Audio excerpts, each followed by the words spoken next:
On his list of must-haves for a new budget, a permanent property tax cap of 2%. It's arguably Governor Cuomo's biggest push at the moment. But the question then becomes, what would that impact look like here on the local level? Ben Dennis is checking in Herkimer County. We all know that property taxes are a real issue for people in upstate New York. Over the last 6-7 years, we've lost 180 to 190,000 people. So there definitely has to have something happen with property taxes. I do believe in a property tax cap. On Monday, Governor Cuomo said he won't sign off on a budget unless a permanent 2% property tax cap is included. And although Herkimer County Administrator Jim Wallace supports the move, he says what he calls unfunded mandates, they continue to place a burden on the county after they pass a budget of their own. Every year, our budget is done for January 1st. And the state passes their budget hopefully April 1st. But what they do every year is add more and more and more to the counties.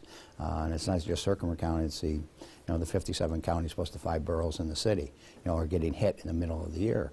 And that has to stop. There has to be mandate relief. You cannot continue to add projects and programs in the middle of the year that the property taxpayer has to pay for and keep property taxes under 2%. Wallace says state budget proposals that include additional costs to counties include election reform and criminal justice reform. Another is the Aid and Incentives for Municipalities program. The state currently pays for it, but the budget proposes shifting the burden on counties. Now what they're saying, our towns and villages lost the proposal is to lose about $707,000.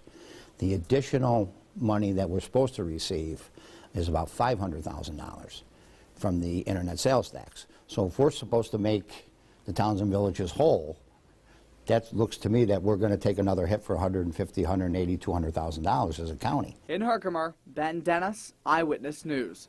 Governor Cuomo has been saying recently legislation of recreational marijuana in the near future, it's not such a sure thing for New York State. The release of the Assembly's version of the state budget, it's pretty much just further evidence of that. The Democrat-controlled chamber put out a spending plan, and missing from it several of the governor's priorities, starting with marijuana, but also nowhere to be seen the elimination of cash bail, a ban on single-use plastic bags, and the big one, no provision to make the state tax cap permanent. In the state Senate budget presentation, they endorsed the idea of a reduced state prison population, but they did hold off on the governor's proposal to close 3 state prisons unless those closures were justifiable. Both chambers of the legislature, they'll vote on their budget proposals tomorrow, and then it's on to what this year will be, 2 men and a woman in a room hammering out the budget for New York State.